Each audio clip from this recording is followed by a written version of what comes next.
ಮಣಿಪಾಲ ಆಸ್ಪತ್ರೆ ಬಳಿಯಿಂದ ಕುಂದಾಪುರದ ದಾಸರಮಕ್ಕಿಯ ನಿವಾಸಿಯನ್ನ ಮಾರ್ಚ್ 31ರಂದು ಕಾರಿನಲ್ಲಿ ಬಂದ ತಂಡವೊಂದು ಅಪಹರಿಸಿದ ಪ್ರಕರಣವನ್ನ ಮಣಿಪಾಲ ಪೊಲೀಸರು ಭೇದಿಸಿದ್ದಾರೆ.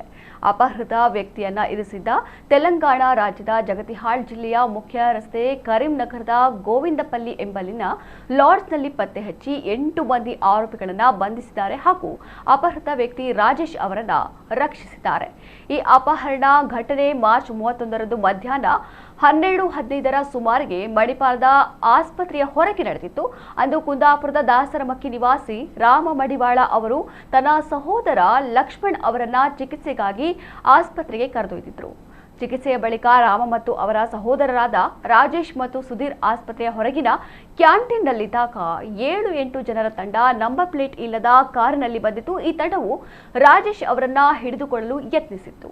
ರಾಜೇಶ್ ಅವರು ತಪ್ಪಿಸಿಕೊಳ್ಳಲು ಯತ್ನಿಸಿದಾಗ ಬಲವಂತವಾಗಿ ಅವರನ್ನ ಹಿಡಿದು ಕಾರಿನಲ್ಲಿ ಹಾಕಿ ಹಿರಿಯಡಕದ ಕಡೆಗೆ ಹೋಗಿತ್ತು. ಈ ಬಗ್ಗೆ ರಾಮ ಮಡಿವಾಳ ಅವರು ಮಣಿಪಾಲ ಪೊಲೀಸ್ ಠಾಣೆಗೆ ದೂರನ್ನು ನೀಡಿದರು. ಆರೋಪಿಗಳಾದ ಮಲ್ಲಾರೆಡ್ಡಿ, ತುಳಜಾ, ನರಸಿಂಗ, ಹುಸೇನ್, ಶಂಕರ, ನಾಗೇಶ್, ಪರಮೇಶ್ವರ್ ಮತ್ತು ವಿಜಯ್ ಎಂಬ 8 ಮಂದಿ ಅವರೊಳಗಿನ ತೆಲಂಗಾಣದಲ್ಲಿರುವ ವ್ಯವಹಾರದ ವಿಷಯದಲ್ಲಿ ತನ್ನ ಅಣ್ಣ ರಾಜೇಶ್ನನ್ನ ಬಲವಂತವಾಗಿ ಅಪಹರಿಸಿಕೊಂಡು ಹೋಗಿರುವುದಾಗಿ ದೂರಿನಲ್ಲಿ ತಿಳಿಸಿದರು. ಈ ಬಗ್ಗೆ ಮಣಿಪಾಲ ಪೊಲೀಸ್ ಇನ್ಸ್ಪೆಕ್ಟರ್ ಮಹೇಶ್ ಪ್ರಸಾದ್ ನೇತೃತ್ವದಲ್ಲಿ PSI Thimmesh B N, Udupi cyber police ಠಾಣೆಯ ಪಿಎಸ್ಐ ಸುದರ್ಶನ್ ದೊಡ್ಡಮಣಿ ಮತ್ತು ಸಿಬ್ಬಂದಿಯನ್ನ ಒಳಗೊಂಡ ವಿಶೇಷ ತಂಡವನ್ನ ರಚಿಸಲಾಗಿತ್ತು. ನಿರ್ದಿಷ್ಟ ಸುಳಿವುಗಳ ಆಧಾರದಲ್ಲಿ ತನಿಖಾ ತಂಡವು ಆರೋಪಿಗಳನ್ನ ತೆಲಂಗಾಣ ರಾಜ್ಯದ ಜಗತಿಹಾಳ್ ಜಿಲ್ಲೆಯ ಮುಖ್ಯ ರಸ್ತೆ ಕರೀಂನಗರದ ಗೋವಿಂದಪಲ್ಲಿ ಎಂಬಲ್ಲಿನ ಲಾಡ್ಜ್ನಲ್ಲಿ ಏಪ್ರಿಲ್ 9ರಂದು ಬೆಳಕಿನ ಜಾವ 3:30ರ ಸುಮಾರಿಗೆ ಪತ್ತೆ ಹಚ್ಚಿ ಬಂಧಿಸಿದೆ.